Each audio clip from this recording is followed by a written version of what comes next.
자, 안녕하세요. 안녕하세요. 네, 공중보건과 위생관계 법규를 담당하고 있는 김희영입니다. 우리 공중보건 35문제, 그 다음에 위생관계 법규 20문제 나오는 건 아실 거예요. 제가 역대 요 두 과목의 과락 때문에 떨어진 분은 못 봤어요.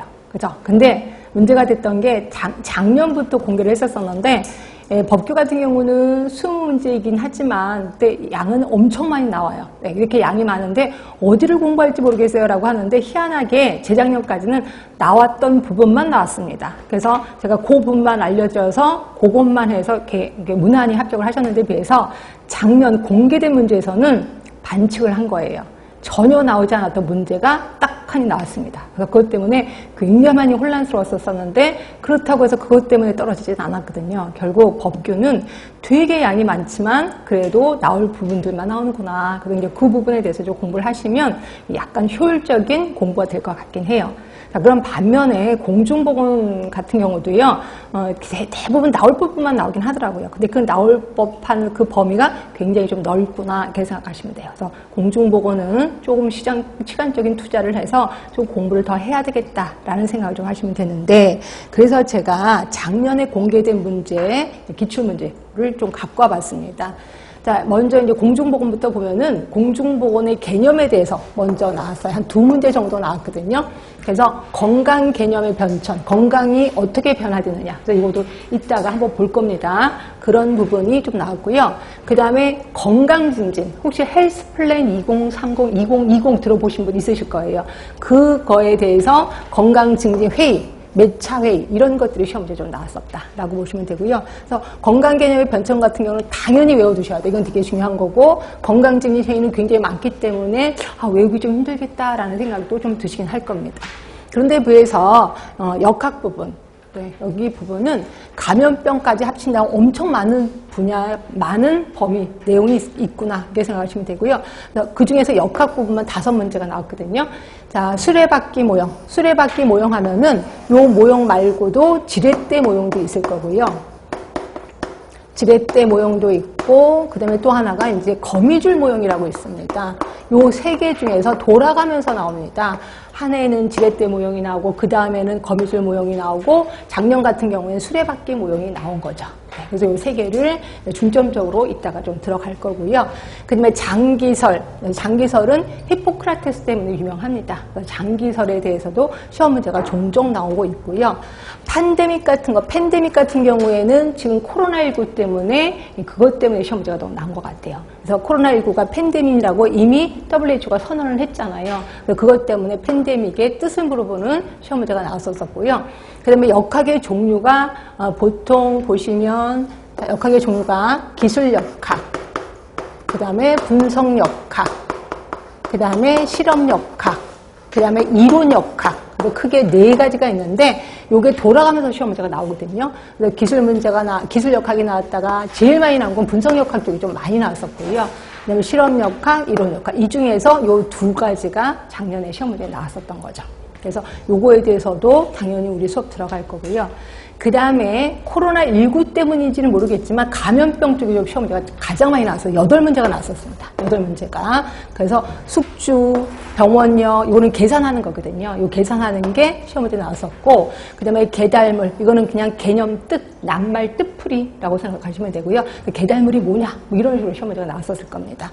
그 다음에 질병 자체에 대해서는 신종 인플루엔자의 감시 시간, 말 그대로 최대 잠복기가 며칠이나 되냐, 몇 시간이 되느냐, 이걸 이제 물어본 적이 있었었고, 그 다음에 리케치아, 그래서 우리 바이러스, 박테리아, 그 다음에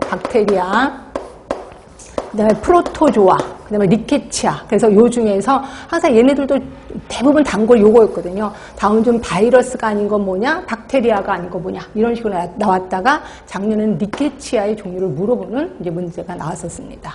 그 다음에 이제 집단 면역 수준. 그래서 이것도 역시 코로나19 때문에 나온 것 같아요. 그래서 지금처럼 예방접종을 많이 하는 이유 중에 하나가 집단 면역 수준을 높이기 위한 거거든요. 그래서 집단 면역 수준, 요거를 물어보는 시험 문제가 나왔었고, 그 다음에 공기전파. 그래서 식품을 통해서 전파되는 게 있고 공기를 통해서 전파되는, 그래도 이것도 역시 코로나 때문에 그런 것 같아요. 그래서 공기 전파 감염병을 묻는 이제 질문이 나왔었고요.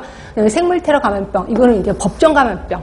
이 중에서 두창에 대해서 이제 초점을 둬서 문제가 나왔던 기억이 납니다. 그 다음에 원래는 만성질환이 좀 그래도 시험 문제가 많이 나왔었다가 작년 같은 경우는 만성질환이 2문제 정도가 나왔어요. 그래서 뇌졸중을 물어보는 게 나왔고, 그 다음에 사망률 1위가 뭐냐, 그래서 암 중에서도 폐암, 요거를 묻는 질문이 나왔었습니다. 그래서 얘는 그냥 이 자리에서 외우시면 돼. 우리나라 1위는 암입니다. 암 중에서도 1위는 폐암. 네, 이렇게 생각하시면 될 것 같고, 그 다음에 여러분이 조금 힘들어하는 게 보건행정 쪽이에요. 왜냐면 보건행정은 일단 단어들이 되게 낯섭니다. 그렇죠? 그리고 어떻게 하다 보면 뭐 이런 학문이 다 있어요 라고 감탄하시기도 하는 게 보건행정. 그래서 보건행정은 그래서 꾸준히 시험 문제 많이 나와요. 그래서 7문제나 나왔습니다. 7문제나. 그래서 보건행정의 특성, 그다음에 조정, 우리 조직 안에 갈등이 있을 거예요. 그 갈등을 어떻게 조정하느냐, 뭐 이런 것들이 시험에 나왔을 거고요. 그 다음에 분업의 원리, 그 다음에 질병관리청, 그래서 질병관리본부. 근데 질병관리본부가 청으로 바뀌면서 질병관리청에 하는 일이 뭐냐, 이런 것들이 좀 나왔을 겁니다. 그 다음에 그거 외에 보건진료소, 국민건강보험. 그래서 우리나라 국민건강보험 있는 건 아시죠? 그 보험에 대해서 좀 자세히 물어보는 그런 것도 있었고, 그 다음에 국제조직으로 유니세프가 또 시험 문제가 나왔었습니다. 예전에 WHO도 나왔었고, 근데 이제 요번에는 작년에 유니세프가 이제 나왔었고요.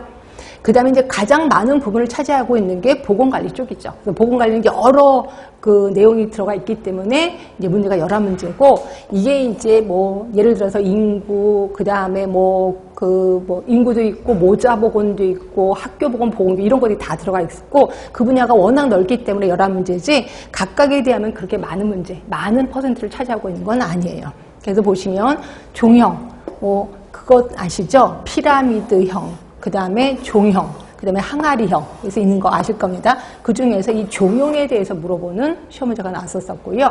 그 다음에 인구 센서스, 인구 주택 총조사, 요게 한번 시험 문제 나왔었고, 그 다음에 식품에서는 나이아신, 요거를 묻는 그런 쪽도 나왔었습니다. 그 다음에 미숙아의 정의, 그래서 보통 몸무게가 2,500g 이하. 37주 미만을 미수하라고 하는데 그 정의를 물어보는 문제가 나왔었고요. 이런 건 아주 쉽습니다. 그다음에 노인 요양시설, 이것도 노인 요양시설의 종류를 물어보는 질문도 나왔었고, 공중보건의 3대 요소가 뭐가 있냐면 보건교육도 있고, 보건행정도 있고, 그 다음에 보건법규도 있거든요. 보건법규. 이 중에서 보건교육에 대해서 이제 물어보는 질문이 나왔었던 거죠. 그 다음에 보건교육의 종류에서는 패널 토익, 원래 심포지움이 있고 패널 토익가 있는데 이 두 개가 번갈아 가면서 나옵니다. 그래서 또 특히 이 문제를 믹스시켜 놓고 다음 중 패널 토익의 특징으로 올바른 거 뭐냐, 이런 식으로 나오거든요. 그래서 요번엔 패널 토익가 나왔고, 그 다음에 우리는 보건교사가 되지도 않는데도 불구하고 보건교사의 직무가 나옵니다. 왜냐면 학교에서는, 학교의 그 인력으로는 보건교사도 있고, 그 다음에 학교 의사도 있고, 그 다음에 학교 약사도 있거든요. 그렇죠? 요 세 사람 중에서 하는 일이 제일 많은 사람이 법으로는 보건교사가 하는 일이 되게 많아요. 그래서 시험 문제 나와요. 왜냐면 외울 양이 너무 많으니까. 그래서 설마 너네들 못 외우겠지? 이러면서 요 문제를 내는 것 같아요. 끊임없이 나옵니다. 그래서 보건교사의 직무가 나왔고, 그 다음에 정신보건 예방활동. 그래서 1차 예방, 2차 예방, 3차 예방. 이 중에서 2차 예방을 묻는 질문이 나왔었던 거죠. 그 다음에 합계 출산율. 얘는 워낙 유명하니까 합계 출산율을 구하는 공식으로 맞는 게 뭐냐, 이런 게 한번 나왔었고, 그 다음에 통계에서는 중앙치를 묻는 문제도 나왔었습니다. 결국 통계까지도 알긴 알아야 되는구나, 이렇게 생각하시면 될 것 같고요. 요게 우리가 알고 있는 공중보건. 그래서 모두 총 35문제가 나오게 된 거고요. 자, 그 다음에 위생관계 법규에서는 법이 모두 6개의 법입니다. 6개의 법 중에서 공중위생관리법이, 여기는 내용이 그렇게 많지는 않아요. 법 자체가 그렇게 많지는 않거든요. 5문제가 나왔습니다. 5문제. 여기에서 이제 반칙을 한 거죠. 말 그대로 위생 업무 이런 것도 워낙 나왔던 문제들이거든요. 공중위생관리가 적용되는 영업 이것도 종종 나왔던 문제입니다.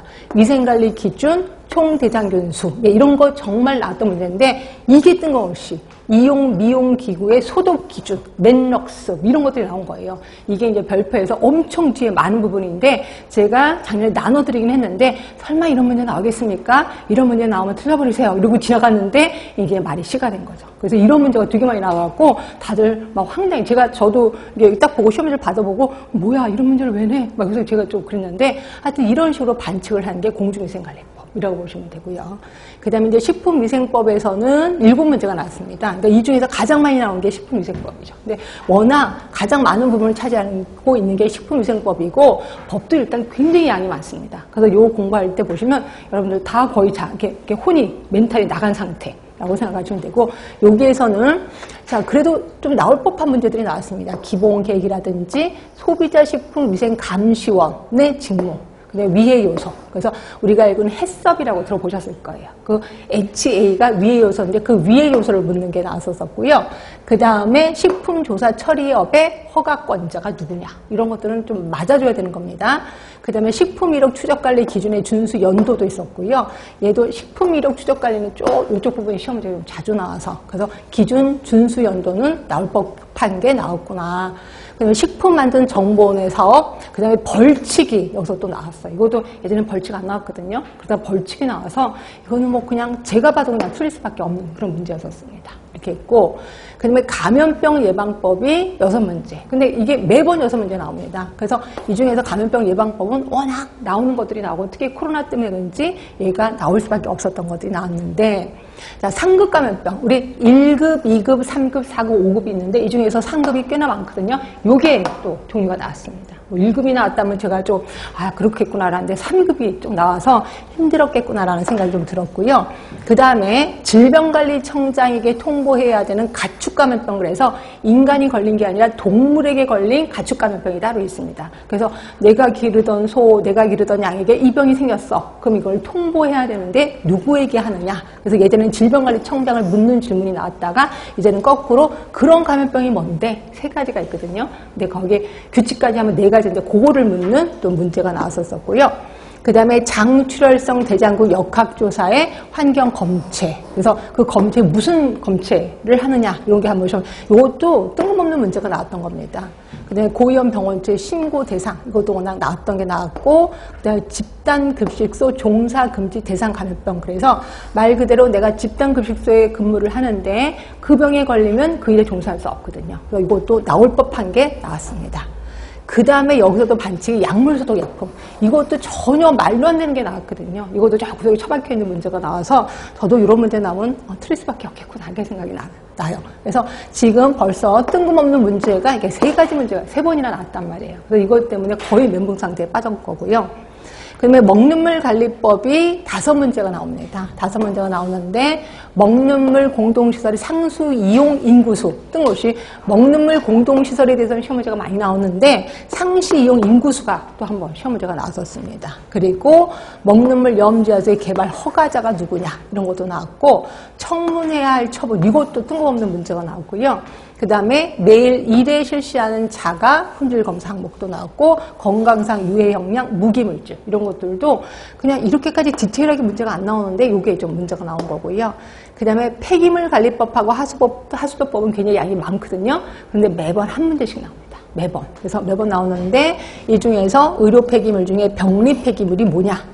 그리고 하수도법은 방류소 수질 기준이 나오는데 이거는 환경에서도 여러분들 좀 접했을 거예요. 그래서 환경보건에서 이걸 접하셨다면 이것도 답을 공짜로 쓸 수 있었다. 이렇게 보시면 됩니다. 그래서 모두 20문제가 나옵니다. 자, 결론으로 우리가 만점 받는 게 목적은 아니지. 네, 그래서 저는 과감하게 이런 거는 포기합시다 라고 표현을 합니다. 그래서 그런 건 포기하면 되시고요. 그 다음에 이거는 꼭 외우셔야 됩니다 라고 하는 거 꼭 외우셔야 돼. 그래서 결국 집에 가서 외우세요라고 안 외우시더라고요. 그래서 수업하는 도중에 수시로 암기를 확인하겠습니다. 그래서 저는 일명 이거를 암기의 생활화라고 표현하고 있어요. 생활을 하셔야 돼. 그래서 수업하는 도중에도 제가 조금 전에 배웠던 거 다시 한번 물어볼 거고요. 그럼 여러분들 빨리 아무렇게 얼른 머릿속에 떠오르도록 노력하셔야 되고, 그 다음에 이거를 확인하는 게 우리 하루에 3강하죠. 3강 중에 마지막 시간에 한 10분, 15분 정도를 할애해서 여러분 책을 모두 다 덮고 제가 여기다 화면에다 쏠 겁니다. 그래서 질문, 예를 들어서 그러니까 파이널 테스트 일명 또는 괄호놓기라고 해서 제가 질문을 쭉 쓰고 여러분들이 대답해 주시고, 그래서 오늘 배운 거를 오늘 마무리하는 거. 그렇죠? 그리고 집에 가시면서 그걸 계속해서 머리 생각하면 2번, 3번만 생각하면 나중에 시험장에서 또 기억이 나거든요. 그래서 어떤 분은 시험 볼 때 전혀 생각이 안 나는데 갑자기 내 목소리가 공중에서 들리더래. 그건 이거라고 막 소리를 수업 시간에 소리 지르던 게. 그래서 그거구나 해서 답을 썼다라고 얘기를 하더라고요. 이런 것처럼 이게 3번 정도 반복을 하면 이게 머릿속에 좀 남아요. 잔상처럼 남습니다. 그리고 오늘 요번 주에 배운 거를 다음 주에 쪽지 시험 또 보낼 겁니다. 쪽지 시험은 대부분 기출문제로 이루어진 거고요. 그래서 기출문제 풀어보다 보면 이런 식으로 문제가 나왔구나를 이제 감을 좀 잡히게 될 겁니다. 이런 식으로 해서 자, 수업하는 도중에 암기가 이루어질 수 있도록 이렇게 하겠습니다. 그리고 그러다 보니까 수업 자체가 재미없으면 안 되겠지. 그래서 도중에 농담도 좀 하고 이것저것 그렇게 하도록 하겠습니다. 자, 이렇게 해서 우리 본격적인 수업 들어가도록 하겠습니다. 자, 수업 들어가겠습니다. 맨 처음에 공중보건학의 개념 들어가는데, 공중보건학인데 제일 처음에 건강의 개념부터 들어가요. 자, 건강 개념 들어가고 그 다음에 공중보건학의 개념 들어갈 겁니다. 자, 건강의 개념에서는 이제 제일 먼저 기억하실 분이 WHO, 사람은 아니지만 WHO가 제시한 건강의 정의가 있을 겁니다. 이거 반드시 외우시고요. 그 다음에 여러 학자들이 제시한 건강의 정의가 있을 겁니다. 그래서 그 학자들을 되게 많은데 이 중에서 몇몇 사람만 제가 찍을 겁니다. 그래서 그 사람만 외우시고 나머지는 그냥 포기합시다. 자, 그 다음에 건강 모형이 있어요. 거기 보시면 옆에 건강 개념에 대한 정의에 대한 접근을 해서 건강 모형이 있거든요. 건강에 대한 모형 들어갈 거고, 마지막에 건강 개념의 변천 들어갈 겁니다. 그래서 시험 문제는 WHO 시험 문제 당연히 나왔고, 학자들 중에 몇몇 사람 나왔습니다. 그 다음에 건강 모형 시험 문제 나왔고요. 건강 개념의 변천도 시험 문제 단골 문제라고 생각하시면 됩니다. 자, 이 중에서 WHO 먼저 들어갑니다. WHO는 먼저 보고 나서 정리해 드릴게. 자, 책을 보시면 WHO는 단순히 질병이 없거나 허약하지 않은 상태만을 의미하는 것이 아니라 외우셔야 돼. 신체적, 정신적, 사회적인 완전한 상태야. 신체, 정신, 사회입니다. 요 세 개를 외우시면 돼. 신체, 정신, 사회. 그럼 신체적 안녕이란 뭔데? 밑에 보이시죠? 표가 상해나 장애가 없으면서 어쩌고저쩌고. 그냥 신체적인 안녕은 굳이 안 봐도 알 것 같긴 해요. 이런 거고. 자, 정신적인 안녕. 정신적인 안녕에는 나라는 게 3개가 나옵니다. 이상적인 자아. 그 다음에 다른 사람의 눈에 비친 나. 그리고 현재의 나. 요 3개가 나옵니다. 요 3개가 일치하면 건강한 거야. 결국 이게 뭔 소리냐면, 우리 심심하니까 제가 간단한 심리 테스트 해드릴게요. 여러분들 심리 테스트 여러 번 겁니다. 그러니까 남이 보지 않게끔 이렇게 좀 가리면서 하시는데, 제일 좋아하는 동물 하나 쓰세요. 그 다음에 2번째는 그 다음으로 좋아하는 동물. 그 다음에 3번째는 제일 마지막으로 좋아하는 동물. 이렇게 동물을 쓰시면 돼. 동물을 쓰라니까 어떤 분은 남자친구를 쓰는데 남자친구는 짐승이지 동물은 아니야. 그치? 자, 이렇게 해서 제일 좋아하는 애, 2번째 좋아하는 애, 3번째 좋아하는 애. 쓰셨나요? 더 힘들어요? 자, 이제 해석 들어갑니다. 간단한 심리 테스트라 그랬어. 제일 처음은 남이 보는 나예요. 남이 나를 이렇게 본대요. 자, 강아지라고 썼으면 강아지처럼 보는 거야. 개라고 썼으면 개처럼 보는 겁니다. 뉘앙스가 다릅니다. 자, 2번째는 내가 보는 나예요. 내가 나를 이렇게 본대네. 그죠? 자, 3번째, 실제의 나랍니다. 실제의 나. 옳지 맞지 않나요? 그죠? 그래서 실제의 나, 남이 보는 나, 내가 보는 나가 이상적인 나야. 나는 나를 이상적으로 보거든요. 이상적인 나. 그래서 요 3개가 같으면 나는 건강한 거야. 그렇죠? 그래서 3개 다 강아지라고 썼으면 나는 건강한 거야. 정신적으로 건강한 거죠. 그렇죠? 근데 다 다르게 썼을걸요? 그래서 정신적인 안녕은 진짜 힘들겠구나 이런 생각이 좀 드시면 될 것 같고요. 자, 사회적인 안녕. 이 중에서 기출문제 나왔던 거는 사회적인 안녕. 요게 시험 문제 나왔었을 거예요. 자, 사회적인 안녕은 뭐냐면 우리가 사회생활을 하잖아요. 사회생활을 하는데 내가 잘해, 사회생활을. 예를 들어서 여러분들은 학생으로서의 사회생활을 해요. 그러면 제 시간에 맞춰서 여기 앉아 있습니다. 물론 앉아 있는데 엉덩이도 아프고 머리는 딴 생각을 하고 난리가 나. 그래도 여기 앉아 있잖아. 그러면 나는 사회적으로 안녕한 거다라고 표현하고 있습니다. 결국 신체적, 정신적, 사회적인 안녕, 그러면 이거는 건강한 거다. 누가 얘기했어요? WHO가 얘기를 했어요. 자, 그 다음에 WHO하고 WHO에 반기를 든 사람이 있어요. 반기를 든 사람이 누구냐면 던이라는 사람이에요. 자, 던이라는 사람은 뭐라 그랬냐면 건강은 일직선상에 이쪽으로 갈수록 건강한 거야. 이쪽으로 갈수록 불건강한 거야. 라고 표현하면서 하루 중에 왔다 갔다 한다는 거죠. 그렇죠? 예를 들어서 이런 거예요. 제가 아침에 세수를 하고 거울을 딱 봤는데 내 얼굴이 너무 예쁜 거야. 웬일이지? 얼굴이? 그걸 막 로션을 바르는데 얼굴이 너무 예쁜 거예요. 와, 무슨 일이 있어? 이러면서 막 하다가 그다음에 안경을 썼어요. 근데 아니야. 원래 얼굴이 돌아왔어. 이거죠. 하루 중에도 기분이 좋을 때가 있고 나쁠 때가 있는 것처럼 건강도 좋을 때가 있고 나쁠 때가 있다는 거죠. 여기서 왔다 갔다 한다는 거죠. 그래서 이걸 뭐라고 하냐면 연속선 개념을 제시합니다. 연속선 개념. 그리고 왔다 갔다 한다 그랬잖아요. 동적인 개념을 제시하고 있습니다. 이게 던이라는 사람이야. 그러면 WHO는요? 아까 WHO는 신체적, 정신적, 사회적이라 그랬잖아. 이건 정적인 개념이죠. 그러니까 사회적으로 안녕해야 돼. 정신적으로 안녕해야 돼. 라고 얘기를 하고 있잖아요. 그래서 WHO는 뭐예요? 정적인 개념이고요. 그리고 불연속선 개념이에요. 불연속선 개념. 그래서 둘을 짝을 져서 외우시는 게 좋아. WHO, 던. 이렇게 해서 좀 외워두시면 되고요. 제가 줄은 좀 이따 칠 겁니다. 일단 설명부터 하고 그 다음에 줄은 칠게요. 자, 그 다음으로 기억하실 분이 누구냐면 자, 베르나르 또는 버나드라고 표현해요. 저는 버나드라고 하는데 베르나르라고도 합니다. 버나드는 힌트가 이거예요. 자, 요거 별로 안 예쁘죠. 또 요거 별로 안 예쁘죠. 위아래가 균형을 받아야 어울리는 거지. 결국 외부 환경이 변화됐을 때 내부 환경에 발빠르게 움직여서 항상성을 유지하면 나는 건강한 거다라고 얘기를 하고 있습니다. 이게 버나드예요. 버나드. 그래서 항상성 기억하시면 될 것 같고요. 자, 그 다음에 팔슨이라는 사람도 있어요.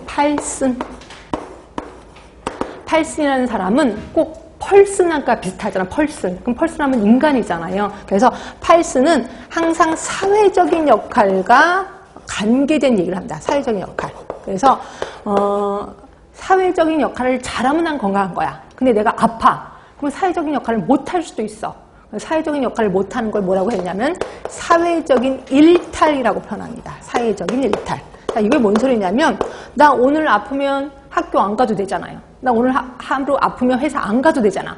회사 안 가도 되는 거 또 그 다음에 학교 안 가도 되는 걸 사회적인 일탈이라고 표현해. 그래서 사회적인 일탈이 허용이 된다. 아프면. 그 대신 이거를 즐기면 안 돼. 병원에 가서 치료를 받아야 된다라고 표현하고 있습니다. 그러니까 여러분들은 팔슨 하면은 무조건 사회적인 역할과 관련이 되어 있다. 이렇게 생각하시면 돼요. 그래서 혹시라도 문제에 사회적인 역할이라는 말이 나오면 무조건 팔슨 이렇게 해서 기억해 주시는 것도 좋아요.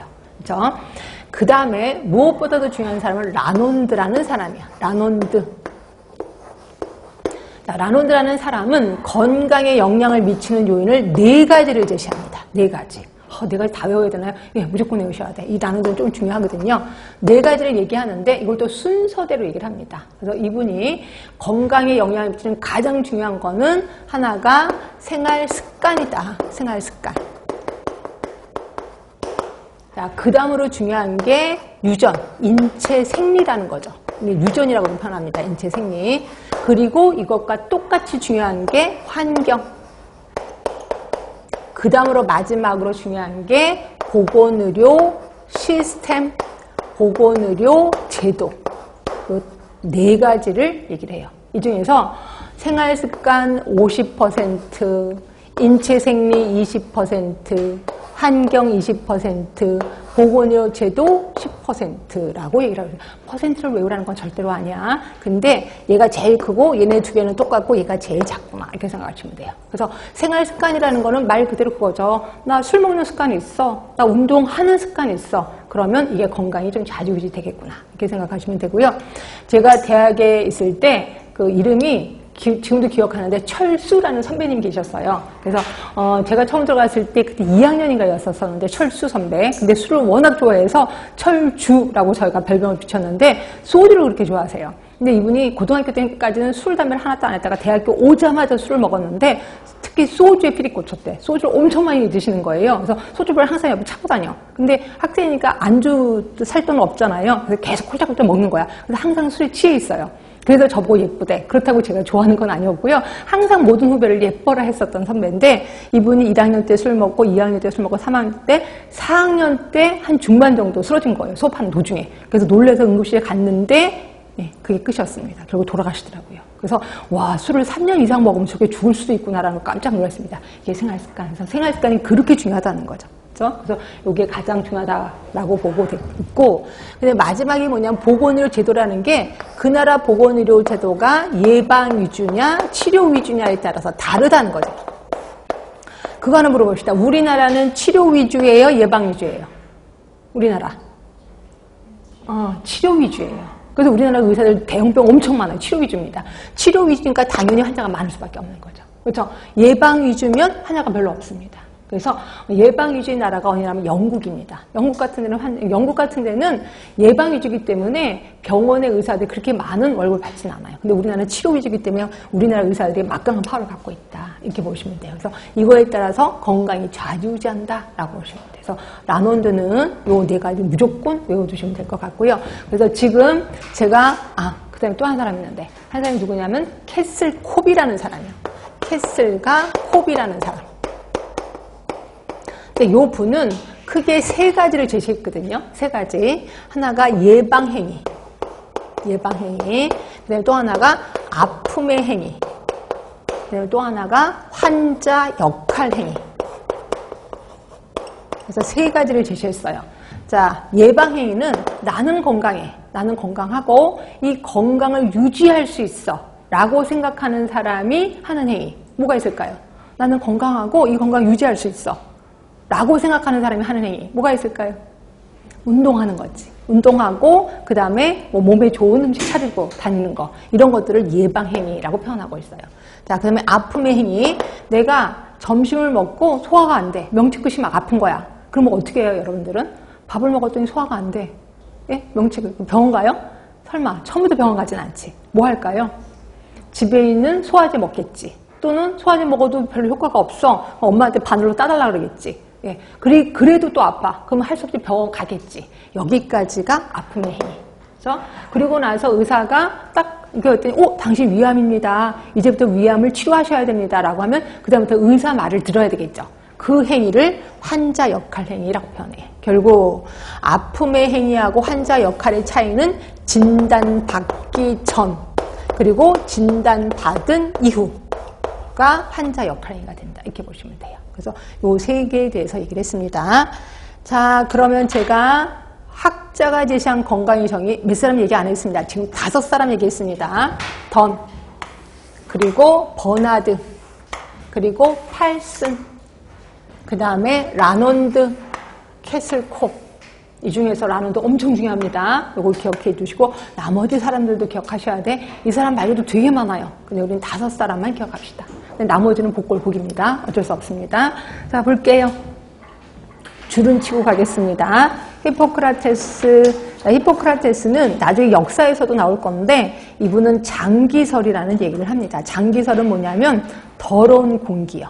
더러운 공기 때문에 그때 당시에는 세균이라는 걸 발견을 못했거든요. 그래서 더러운 공기 때문에 병이 생기는 거야 라고 표현했어요. 그렇죠? 그래서 더러운 공기를 내보내기 위해서는 어떻게 해야 돼? 소독을 해야 되겠죠. 그래서 만들어진 게 연기소독법이야. 연기로. 그러니까 집 같은 걸 태워요. 연기가 나오잖아요. 그 연기로 소독을 한다라고 표현을 한 거고요. 자, 장기설 그리고 4개의 체익설. 그러니까 우리 몸은 4개의 액체로 이루어져 있다는 거죠. 그래서 4개의 액체가 뭐냐면 혈액, 점액, 황담즙, 흡 안점 이렇게 되어 있습니다. 이런 걸 굳이 외우지 마시고요. 그냥 히포크라테스 하면 장기설. 우리 역사 보면서 다시 나올 겁니다. 그때 다시 한번 얘기를 할게요. 자, 그 다음에 버나드 또는 베르나르라고도 표현합니다. 그 영어를 보시면 베르나르라고 되어 있을 겁니다. 아까 제가 외부 환경 변동에 대해서 내부 환경의 항상성이 유지되는 것, 항상성 얘기를 했고요. 그 다음에 이번 얘기했습니다. 건강과 불건강은 연속성. 연속성 개념을 제시했고 일명 동적인 개념이다 라고 표현했죠. 동적인 개념. 요거와 반대되는 입장이 누구라 그랬어요? 대답 안 해요. 과묵하구나. 뭐죠? WHO죠. WHO는 불연속 개념이고 정적인 개념이다 라고 표현했어요. 그 다음에 두보스 그냥 넘어갑니다. 라논드 중요하다고 얘기를 했죠. 환경, 생활 방식, 생활 양식이라고도 제가 얘기를 했습니다. 인간 생물학, 보건의료 체계 또는 보건의료 시스템. 이 중에서 가장 중요한 건 누구? 생활 방식. 가장 중요합니다. 그 다음에 두 가지 인간 생물학, 환경. 요거 인간 생물학은 제가 아까 인체 생리라고도 표현했어요. 똑같은 말은 다 외우셔야 돼. 하여튼 요 두 개는 똑같은 거고 제일 작은 거는 보건의료 체계다 라고 얘기를 했어요. 그다음에 팔슨은 항상 사회적인 역할과 뭔가를 얘기를 했다. 이렇게 표현했고요. 더불어서 사회적인 일탈이라는 얘기도 했습니다. 네, 그것도 써주시고 네, 뉴만 넘어갑니다. 그 다음에 윌손도 넘어갈게요. 그리고 캐슬콥. 자, 캐슬콥은 아픔의 행태, 환자 치료 행태, 예방 보건 행태. 그래서 저는 예방 보건 행태를 먼저 설명했습니다.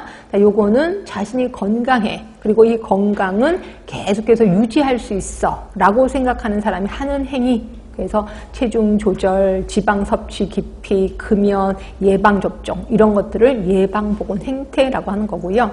그다음에 아픔 행태입니다. 영어 보이시나 일리스예요.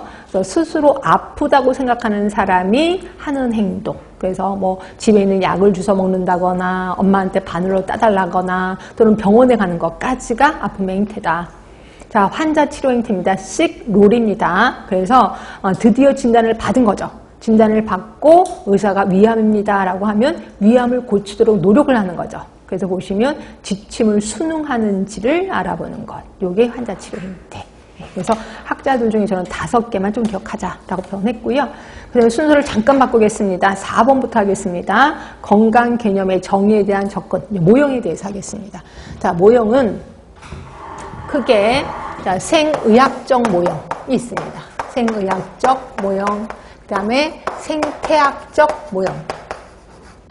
그 다음이 사회생태학적 모형. 그 다음에 사회문화적 모형. 그 다음에 또 하나가 총체적 모형. 그래서 5개가 있습니다. 자, 우리 책에 사회문화적 모형 있나요? 혹시? 네, 잠깐만요. 사회문화적 모형? 네, 있습니다. 그래서 5개인데, 자, 요거는 당연히 제목은 알고 계셔야 돼. 요거 시험 문제 좀 나오거든요. 생의학적 모델에서는 심신이원론이라는 말이 나와요. 심신이원론. 자, 심신이원론이라는 건 뭐냐면, 마음입니다. 마음, 그리고 신은 몸이야, 몸. 그러니까 몸과 마음은 따로따로야.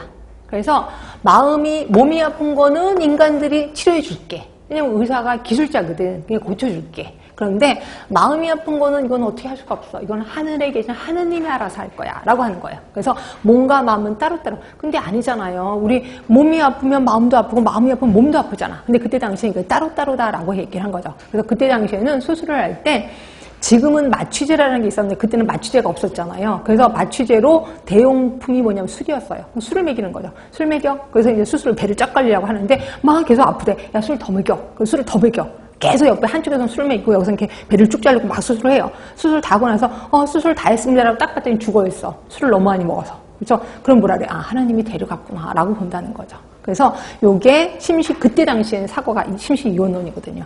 그거 하나 겁을 줘야 되겠다. 여러분들 중에서 술 좋아하시는 분 계시죠? 술을 좋아하시는 분들 신경 쓰셔야 돼. 마취가 안 됩니다. 마취가 안 되고요. 그럼 마취가 안 되면 어떻게 해요? 마취가 될 때까지 마취를 시켜. 그럼 죽어버리는 거 아시죠? 그래서 딱 마취를 시켰는데 자, 대부분 마취하고 나서 하나, 둘, 셋, 세라 그래, 숫자를. 그러면 대부분 하나, 둘, 셋 하고 이렇게 의식이 없어지거든요. 그런데 마취가 안 되는 사람은 계속 18, 19, 아야, 아파요. 계속 이래요. 수술 끝날 때까지 계속 소리를 질러. 그게 아프다고. 이거는 술을 좋아하시는 분들이야. 어쩔 수가 없어. 그러니까 여러분들은 지금 술 되게 좋아하시는 분들은 술을 좀 줄이는 게 좋아. 나중에 언제 내가 아플 수도 있잖아요. 하여튼 그런 거고요. 자, 그래서 심신이온론이라고 얘기를 했고, 그리고 이 몸에 균이 들어가. 그럼 나는 병이 생기는 거죠. 그 몸을 뭐라고 했냐면 숙주라고 표현해요. 숙주에 병원체가 들어가. 그럼 나는 질병이 생기는 거다. 그래서 숙주와 병원체 간의 관계를 얘기하는 걸 생의학적 모델이라고 표현합니다. 그죠? 그런데 비해서 생태학은 하나가 더 생겨. 숙주 그대로 내려옵니다. 그리고 병원체 그대로 내려옵니다. 그리고 하나 더 생기는 게 환경이에요. 그러면서 아예 그림도 나옵니다. 이거 나중에 역학할 때 배우긴 하는데 지금 보겠습니다. 환경이란 지렛대, 받침대 위에 양옆에 병원체, 숙주가 놓여 있어요. 그래서 얘네들이 균형을 받으면 나는 건강한 거야. 근데 균형이 깨지면 나는 아프게 되는 거죠. 그래서 이거를 지렛대 모형이라고도 하는데 이런 걸 제시한 게 생태학적 모형이야. 이 중에서 제일 중요한 거는 환경이다라고 표현했어요. 자, 그럼 이제 사회생태학적 모형이에요. 사회생태학적 모형은 숙주 그대로 내려옵니다. 그리고 병원체하고 환경을 묶어서 환경으로 내려옵니다. 그리고 하나가 더 생겼는데 개인 행태요. 개인 행태가 생깁니다. 개인 행태가 뭔데? 말 그대로 생활 습관이에요. 생활 습관. 그러면서 이 중에서 가장 중요한 거는 개인 행태다라고 표현을 합니다. 자, 그 다음에 사회문화적 모형입니다. 사회문화적 모형에는 이 단어를 알아두세요. 준거집단이에요.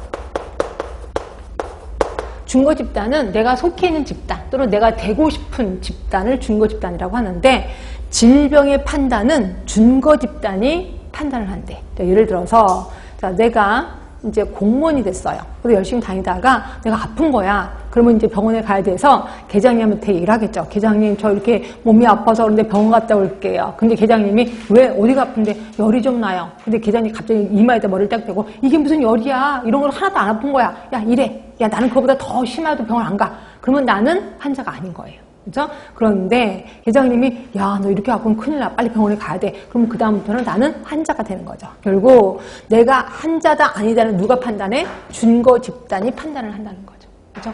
그럼 여러분들 생각하기에 의료인들, 의사, 간호사들은 어때요? 그 진단의 기준치가 높을 것 같아? 낮을 것 같아? 응? 그러니까 웬만하게 아프면 아픈 거라 표현을 안 해요.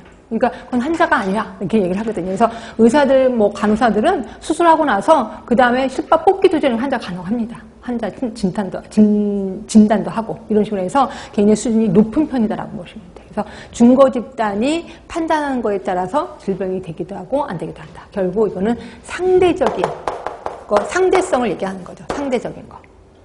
자, 그런데 비해서 총체적 모델입니다. 이 중에서 가장 중요한 건 총체적 모델입니다. 그렇다고 이거 하나만 딸래 놓으시면 안 되겠지. 자, 총체적 모형은 질병에 관련되는 게 4가지라고 얘기를 합니다. 4가지. 4가지가 뭐냐면 생활 습관. 그리고 그 다음으로 중요한 건 인체 생리. 그 다음으로 중요한 거는 환경. 그 다음으로 중요한 거는 보건의료 시스템, 보건의료 체계. 이거 보면서 뭐 생각나세요? 뭐랑 똑같아요? 아까 봤던 기억 안 나요? 나죠? 누가요? 라논드랑 똑같잖아. 라논드. 아까 라논드도 4개라고 했는데 라논드는 얘네 2개를 똑같이 봤잖아. 그죠? 똑같이 본 것뿐이고 나머지 요소는 똑같아요. 아, 라논드가 얘기한 게 총체적 모형이었구나 생각하시면 돼요. 그래서 이 정도는 외워두시는 게 좋습니다. 자, 보도록 하겠습니다. 생의학적 모형. 생의학적 모형에는 1번 기억본 보세요. 인체를 기계 부품처럼 이해를 했다는 거죠. 그리고 니은번에 보시면 데카르트의 정신, 육체, 이원론. 이게 아까 말한 심신, 이원론이에요. 이거를 근거로 파스테르 코우의 영향을 받았다. 그리고 옆에다 쓰셔야 돼. 병원체와 숙주 간의 관계다. 쓰셔야 되겠죠. 병원체와 숙주 간의 관계. 그런데 비해서 생태학적 모형입니다. 생태학적 모형은 병원체, 숙주, 환경의 3요소. 여기는 병인인데 혹시 이거 아세요? 병인하고 병원체하고 같은 말이야, 다른 말이야? 다른 말이에요. 근데 이걸 똑같이 취급하는데 솔직히 다른 말이야. 어떻게 다른 거냐면 병원체가 뭔지는 아시죠? 세균 바이러스를 얘기하는 건데, 자, 숙주라는 얘기 아세요? 숙주? 자, 내 몸 숙주죠? 내 몸에 병원체가 들어갔어. 그러면 저는 병원소로 바뀌게 됩니다. 결국 숙주라는 말이 있고 병원소라는 말이 있어요. 그러니까 숙주 몸 안에 병원체가 들어가면 병원소가 되는 겁니다. 그럼 이 병원소하고 그 다음에 병원체를 합해서 병인이라고 하는 거예요. 그렇죠? 그러면 저는 지금 숙주예요, 병원소예요? 내 몸은? 어떻게 알아요? 내 몸에 균이 얼마나 많을 텐데. 그렇죠? 근데 겉으로 보기엔 멀쩡하니까 숙주야. 근데 내 몸에 세균이 들어가면 병원체가 되고, 그럼 이거는 합해서 병인이라고 하는구나. 그래서 평상시에는 똑같이 취급하세요. 근데 하여튼 조금씩 다르구나. 그래서 여기에도 병인, 숙주, 환경이라고 표현하는 거고요. 그리고 니은번에 보시면 병인, 숙주, 환경이 평형을 이룰 때 건강 유지가 되고, 중요한 거는 환경적 요소를 강조하고 있다. 그래서 아까 지렛대 모형 그려드렸을 겁니다. 자, 그 다음에 사회생태학적 모형. 사회생태학적 모형은 기억번에 옆으로 쭉 가시면 큰 특징으로 개인적, 행태적 요인을 강조했다. 이게 가장 중요하다고 얘기를 했고요. 세 가지, 인체, 숙주입니다. 그리고 환경, 그 다음에 지금 표를 보고 있습니다. 개인 행태 요인. 요 세 가지다. 이 중에서 제일 중요한 건 개인 행태 요인이다 라고 표현한 거고요. 자, 뒤로 갑시다. 사회 문화적 모형이요. 사회 문화적 모형에는 기억번에 자, 건강 판단의 주체는 옆에 가시면 준거 집단이 된다. 그러니까 준거 집단이 건강 판단을 하는 거예요. 결국 판단의 척도는 상대적이라는 거죠. 그렇죠? 그렇게 얘기를 했고, 그다음에 총체적 모형입니다. 자, 총체적 모형은 바로 표로 들어갈게요. 환경, 생활 습관, 인체 생리, 보건의료 체계 네 가지. 이 중에서 1위 누굴까요? 1위 생활 습관, 옳지. 2위 인체 생리, 3위 환경, 4위 보건의료 체계, 옳지. 네, 그렇게 알고 계시면 돼서 여기까지가 그러니까 건강에 대해서 다 정의가 끝났습니다. 자, 그 다음에 공중보건으로 들어가도록 할게요. 공중보건. 자, 공중보건에서는 제일 처음에 개념이 나옵니다. 공중보건의 개념 역시 WHO 전에 윈슬로우부터 들어가요. 윈슬로우. 자, 윈슬로우 교수라는 분이 공중보건의 정의를 이렇게 얘기를 하고 있네. 이것도 외워야 되는데 큰일 났네. 자, 조직적인 지역사회 노력을 통해서 질병을 예방하고 수명을 연장하고 그리고 더불어서 신체적 정신적 효율을 증진시키는 기술이자 과학이다. 신체적 정신적 효율이네요. 아까 WHO는 신체적, 정신적, 사회적인 것까지 있었잖아. 근데 여기는 두 가지야. 신체적, 정신적 효율을 증진시키는 기술이자 과학이다. 자, 요거 여기 있죠. 자, 그런데 문제는 조직적인 지역사회 노력이야. 요게 시험 문제 나오거든요. 그럼 조직적인 지역사회라는 게 노력이 뭔데요? 그게 체크포인트 있죠. 밑에 보이시지? 조직적인 지역사회 노력은 5개예요. 요걸 자꾸 시험 문제 물어보고 있습니다. 환경위생, 전염병 관리, 교육, 그 다음에 자, 치료를 위한 의료, 간호봉사의 조직화. 5번째는 옆으로 쭉 가시면 사회제도의 개선. 보이실 겁니다. 이거 어떻게 외워? 근데 외우셔야 되는데. 그래서 저는 제가 외우는 식으로 하면 좀 유치하긴 해요. 근데 하여튼 유치해도 선택하시면 하셔야 돼. 제일 먼저 뭐부터 외우시면 되냐면, 전염병에 걸린 거야. 내가 전염병 걸렸습니다. 그러면 우리 뭐라 그래요? 네가 잘못된 거 아니야? 네가 안 씻어서 그런 거 아니야? 개인위생. 그럼 저는 뭐라 그래요? 아니야, 환경이 잘못된 것 같아. 환경. 이렇거나 저렇거나 병원에 들어가자. 의료, 간호봉사의 조직화. 그래서 나중에 가면 사회제도가 개선됐다. 이렇게 보는 거죠. 얼추 외우기 쉽지 않아요? 자, 전염병에 걸렸습니다. 네가 잘못된 거 아니야? 개인위생교육. 근데 나는 환경이 잘못된 것 같아요. 하여튼 이렇거나 저렇거나 의료 조직, 간호봉사의 조직화. 그리고 사회제도 개선. 그래서 단어 키워드만 머릿속에 기억을 하시면 얼추 될 것 같긴 해요. 하여튼 이게 조직적인 지역사회 노력입니다. 그러면서 세 번째, 앤더슨이라는 사람이 공중보건 사업 수행의 3요소를 정해. 요거는 구구단 외우듯이 외우셔야 돼. 아까도 제가 여기다 써드렸을 겁니다.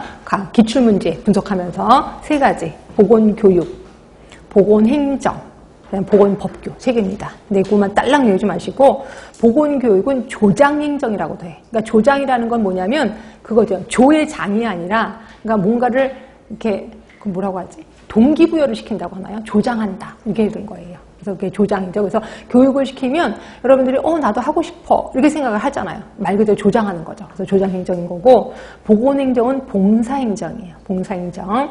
그리고 법규는 통제행정이죠. 그래서 이 특징도 좀 머릿속에 기억하시고 특히 개도국이나 후진국 같은 데서는 법규를 강조합니다. 법규. 그러니까 법대로 해야 돼. 법대로 안 하면 잡아갈 거야. 이렇게 얘기하는 게 대부분 개도국이고요. 그런데 비해서 선진국에서는 보건교육을 위주로 사업을 하고 있습니다. 그래서 우리나라는 점점점 보건교육을 통해서 공중보건 사업을 하고 있다. 이렇게 보시면 돼요. 그래서 이걸 3요소라고 표현하고 있습니다. 자, 옆으로 가시면 이런 것들도 시험 문제 나왔던데 공중보건학과 유사한 학문이 나옵니다. 그래서 위생학, 개인의 위생에 관련된 거겠지. 우리가 배우는 예방의학, 사회의학, 지역사회의학, 건설의학 이런 것들이 공중보건과 유사하다. 그래서 대놓고 나옵니다. 공중보건과 유사한 학문이 아닌 건 뭐냐? 이런 식으로 하면서 여기에 슬쩍 치료의학이라는 게 나와. 그럼 치료의학은 아닌 거지. 그래서 항상 우리 위생은 위생 쪽이랑 관련된 거는 예방과 관련이 되어 있는 거죠. 치료와 관련이 있는 건 아니거든요. 그래서 그렇게 보시면 되고 이 중에서 가장 최상의 건강 상태를 얘기하는 게 건설의학이에요. 마지막에 보이시죠? 적극적인 관리 방법인 최상의 상태를 유지하는 걸 건설의학이라고 표현하고 있습니다. 그래서 건설의학도 한 번은 시험에 나올 것 같긴 하는데 아직까지 나온 적은 없습니다. 하여튼 공중보건학과 유사한 항목. 그래서 대부분 제목만 기억하시면 된다. 자, 그 다음에 의학과 공중보건학의 차이. 이것도 아주 예전에 시험에 나왔었는데 일단 볼게요. 이거는 외우지 마시고 감으로 잡으셔야 돼. 공중보건은 지역사회 전체 주민이 대상이야. 그런데 비해서 임상의학은 환자 중심이에요. 환자 중심. 자, 그리고 진단 방법은 임상의학은 검사를 합니다. 우리 병원에 가면 의사가 검사부터 합시다 라고 얘기를 하잖아요. 그런데 비해서 공중보건은 통계가 진단 방법. 통계라는 게 뭔데 유병률, 발생률 이런 것들을 보는 거죠. 그래서 그 지역의 유병률이 어떤지 그 지역의 발생률이 어떤지 이런 걸 봐. 그리고 나서 그거에 대해서 사업을 하게 되는 거죠. 자, 질병관리입니다. 임상의학은 투약이나 수술을 해요. 그러나 공중보건은 어디서 많이 봤는데 보건교육, 관리봉사 이게 뭐예요? 아까 배웠던 앤더슨의 3대 요소. 그렇죠? 교육, 법규, 바로 옆에 있잖아요. 사쪽에 있죠. 법규, 그 다음에 행정, 그 다음에 교육, 이 3개. 아, 이런 식으로 해서 관리를 하는구나 하시면 될 것 같고요. 목적은 육체적, 신체적, 정신적 건강과 능률. 아까 공중보건의 개념에서 신체적, 정신적 효율을 기억하시죠? 그렇죠? 요거. 그런데 그래서 임상의학은 투약, 치료, 이런 거구나 이렇게 보시면 돼요. 굳이 열 필요는 없어요. 감으로 잡으시면 됩니다. 이런 것들은. 자, 이렇게 해서 우리 보건학의 개념까지 들어갔습니다. 다시 한번 얘기할게요. 우리 공중보건의 개념, 공중보건학의 개념을 누가 얘기했냐면 윈슬로우 교수가 얘기를 했습니다. 윈슬로우 교수는 조직적인 지역사회 노력을 통해서 무슨 적? 신체적, 정신적 효율을 증진시키는 기술이자 과학이다 라고 표현했고요. 이 중에서 조직적인 지역사회 노력, 아까 외웠던 거 기억하시나요? 조직적인 지역사회 노력. 감염병에 걸렸어. 네가 개인위생 문제다. 그래서 내가 아니야 환경 문제야. 그리고 의학, 그 다음에 간호봉사의 조직화, 사회제도의 개선까지. 요거라고 표현했고요. 자, 그리고 나머지는 앤더슨 거 외우셔야죠. 앤더슨이 제시한 3요소. 선진국에서 주로 쓰는 게 뭐라고요? 보건교육. 그런 반면에 개도국에서 많이 쓰는 거는 보건법규. 그렇죠? 그 다음에 또 하나가 보건행정이 있었어요. 그래서 요 3개만 기억하시면 돼요. 나머지는 그냥 감으로 잡으시면 될 것 같고요. 네, 이렇게 해서 기억을 해두시고요. 자, 그 다음에 조금만 쉬셨다가 공중보건의 역사로 들어가겠습니다. 조금만 쉬겠습니다.